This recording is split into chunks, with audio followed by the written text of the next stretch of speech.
May panibagong revelasyon tungkol sa kissing scene nila Paolo Avellino sa kabinet. Dahil hanggang ngayon ay trending pa rin, hindi pa rin mawawala sa isipan ng mga netizens, lalo na ang ibang mga Kim Pao fans. Dahil dito sa kanilang torrid na kissing scene, feel na feel nila. Ayon naman kasi kay Kim, kumbaga ginalingan na niya para hindi na paulit-ulit. Pero wala namang problema yung kasi ginawa lang niya yung best para sa aktingan nila. Ayon pa nga sa kanya, nakakakaba syempre gawin yung eksena na iyon, tsak, na parang nahiya din ako as a dalagang Filipina, medyo nahiya ako doon. Pero kung minsan ang mga netizens hindi rin maiintindihan, kapag ginalingan, sasabihin malandi. Kapag hindi naman ginalingan, sasabihin nag-inoe. 'Di ba? Gusto lang talaga nila mabigyan ng negative comment si Kim Chiu. Lalo na nung kissing scene nila as in torrid talaga. So, iba-iba ang mga opinion nila. Na sinasabi hindi na daw aktingan, totoo na nga.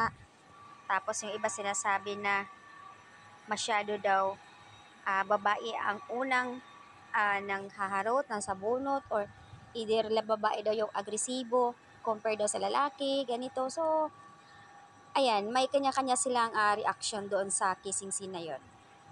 Pero nais lang din sasabihin ng mga Kim Pao fans na wala silang pakialam. Mas gusto nga nila yung mga ganun eksena kasi syempre feel din nila na maramdaman din ng mga fan nila na may ganun silang moment. At yun naman din ang hinihiling ng karamihan mga Kim Pao fans na magkakaroon sila ng communication. Ito pa, may comment ang isang netizens. Maganda si Kim, oo. Magaling sa aktingan, oo. Pero iwasan lang niya yung pagiging magalawgaw yung kilos. Magalawgaw yung kilos, ibig sabihin, iwasan yung pagiging kiti-kiti yung kilos niya. So, ayan, kasi sobra na yung pagkakikay niya. Minsan hindi na rin angkop sa kanya ng sobra. Lumalabas na rin yung pagkakaibang galaw niya. So, ayan, advice ng netizens na kung saan siya komportable, hayaan na lang natin siya. Kasi yun na talaga siya eh. Siya na talaga yan noon pa. Yung pagiging kiti-kiti at clingy niya.